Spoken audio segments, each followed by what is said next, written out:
ಎಲ್ಲ ಕೆಲಸಕ್ಕೆ ಇವ್ರಿಗೆ ಬೇಕು, ಆದರೆ ಇವ್ರಿಗೆ ಮಾತ್ರ ಸಂಬಳ ಕೊಡೋದಕ್ಕೆ, ಸ್ಟೆಫಂಡ್ ಕೊಡೋದಕ್ಕೆ ಸರ್ಕಾರದ ಬಳಿ ಹಣ ಇಲ್ವಂತೆ. ಇದು SC ಅಪ್ಲೈಡ್ ಹೆಲ್ತ್ ಸೈನ್ಸ್ ವಿದ್ಯಾರ್ಥಿಗಳ ಅಳಲು ಯಾವ ರೀತಿ ಪ್ರೊಟೆಸ್ಟ್ ಮಾಡ್ತಾ ಇದ್ದಾರೆ ಅನ್ನೋದನ್ನ ವಿಜುವಲ್ಸ್ ಅಲ್ಲಿ ತಾವು ನೋಡ್ತಾ ಇದ್ದೀರಾ.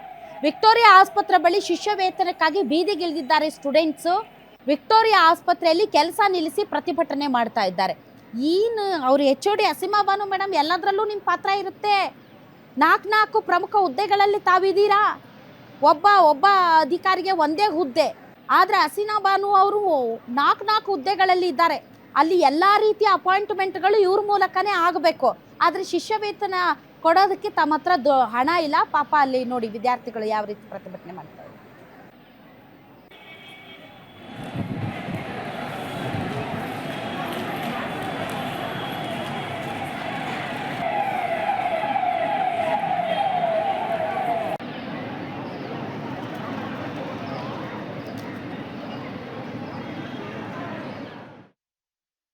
ನಾವು BMC ಓದ್ತಾ ಇದೀವಿ, ಬಟ್ ಬೇರೆ ಪ್ರೈವೇಟ್ ಹಾಸ್ಟೆಲ್ಸ್ ಇಲ್ಲಾಂದ್ರೆ ಬೇರೆ ಕಡೆ ಇದೀವಿ. PG ಏನಕ್ಕೆ ಇರೋಕ್ಕಾಗ್ತಾ ಇಲ್ಲ ಅಂತ ಹೇಳಿದ್ರೆ ಬಿಕಾಸ್ ಎಲ್ಲ ಇಲ್ಲಿ ಇರೋದು ಜಾಸ್ತಿ ಮಿಡಲ್ ಕ್ಲಾಸ್ ಅವರೇ. ಪ್ಲಸ್ ಇನ್ನೊಂದು ಏನಂದರೆ ನಾವು ಬೇರೆ ಕಡೆ ದೂರದಿಂದ ಎಲ್ಲ ಟ್ರಾವೆಲ್ ಮಾಡಿ ಬ್ಯಾಂಗ್ಳೂರಿಗೆ ಬಂದು ಓದ್ತಾ ಇದ್ದೀವಿ. ಸೊ ಹಾಗಾಗಿ ನಮಗೂ ಹಾಸ್ಟೆಲ್ಸ್ ಬೇಕು. ಈಗ ಇರೋವಂಥ ಹಾಸ್ಟೆಲ್ಸಲ್ಲಿ ಓಕೆ, ಬಟ್ ಫೆಸಿಲಿಟೀಸ್ ಎಲ್ಲ ಅಷ್ಟೊಂದು ಇದಾಗಿರಲ್ಲ. ದುಡ್ಡು PGCಗೆ ಹೋಗ್ತೀವಿ ಅಂತ ಹೇಳಿದ್ರೆ ರೆಂಟು ಪ್ಲಸ್ ಚಾರ್ಜಸ್ಸು ಎಲ್ಲ ಜಾಸ್ತಿ ಆಗುತ್ತೆ.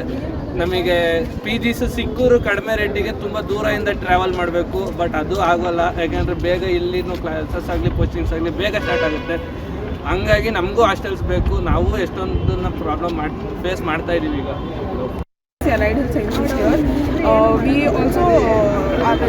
are also demanding for stipend because we are doing proper postings. We are finishing our duties. We are fulfilling more than what it is required, but still we are not being paid, which is like the bare minimum.